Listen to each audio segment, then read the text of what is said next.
Le 21 juin 2021, alors qu'il avait convoqué un congrès extraordinaire, le président gabonais Ali Bongo a surpris tout le monde en s'enfermant dans un cycle de félicitations adressées aux parlementaires des deux chambres. Selon lui, ces derniers sont l'expression et l'incarnation de la volonté nationale. De ce fait, il n'a cessé de s'auto-congratuler sur le fait que les Gabonais devraient se réjouir de sa récente élection au Conseil de sécurité de l'ONU. Mais cela a-t-il un impact, direct ou indirect, sur la vie du Gabonais de Libreville, Oyem, Tchibanga, Mouila, Port-Gentil, Léconie et d'ailleurs? Durant son fastidieux monologue, Ali Bongo a indiqué, je le cite encore, que la boussole du Gabon devrait être de garantir la paix et la sécurité, l'égalité et le bien-être de tous. Mais est-ce vraiment possible alors que certains compatriotes craignent pour leur vie s'ils reviennent au Gabon?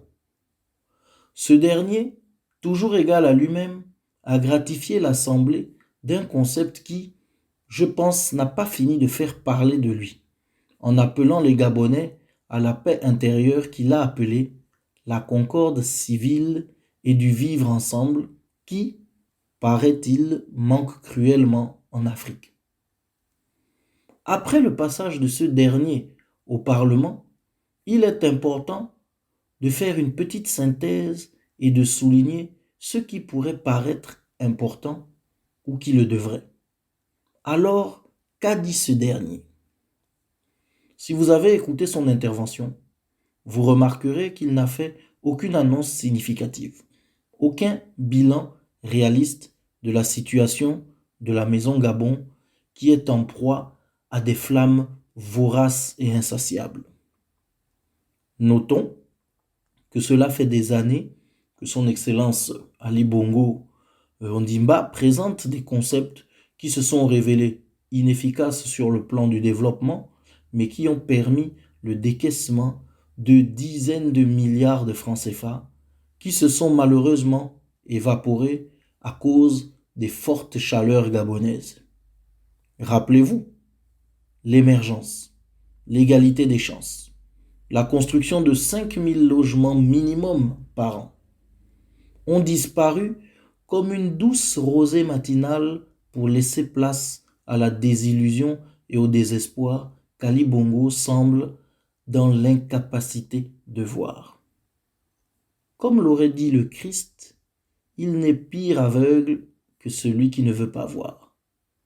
Au vu de cette assertion biblique, il me semble et il me vient à l'idée de me demander si Ali Bongo est véritablement dans la capacité de réaliser ce que vivent ses compatriotes au quotidien, ou le fait-il exprès?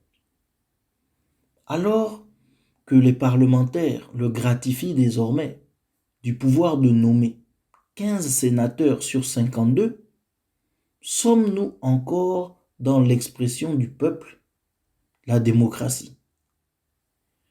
Alors que le peuple gabonais se plaint du coût de la vie, de la corruption des magistrats, des politiques, de la situation des structures sanitaires sous-équipées, où l'on ne sauve plus de vies, mais où l'on laisse mourir vos enfants si vous ne vous présentez pas aux médecins ou aux infirmiers de garde avec des espèces sonnantes et trébuchantes en main. Nous avons tous pu voir, ici et là, des compatriotes qui se plaignent également de l'état des routes, qui même à pied reste un chemin de croix.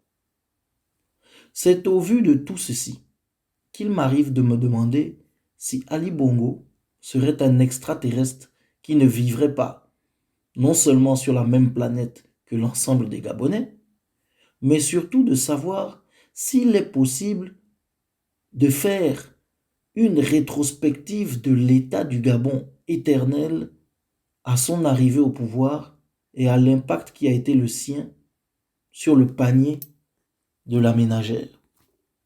Et le Gabon, qu'est-ce qu'il en pense?